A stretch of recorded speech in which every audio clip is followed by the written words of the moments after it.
నమస్కారం, welcome to common man media. This is Sai. వెంకటనగరంలో ఘనంగా నిర్వహించిన ధ్వజస్తంభ ప్రతిష్టాపన కార్యక్రమం. కాకినాడ జిల్లా ప్రతిపాడు మండలం వెంకటనగరంలో ఘనంగా ధ్వజస్తంభం ప్రతిష్టాపన జరిగింది.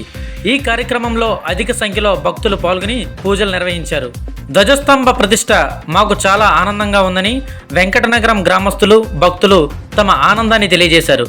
ఈ కార్యక్రమంలో వెంకటనగరం గ్రామ యువ సర్పంచ్ సింహాద్రి బాబీ మాట్లాడుతూ ధ్వజస్తంభం ప్రతిష్ట సందర్భంగా కోలాటం, హోమాలు, పూజలు, అన్నదానం, వెంకటేశ్వరుని స్వామి పాట, భజనలు నిర్వహిస్తున్నామని బాబీ తెలియజేశారు.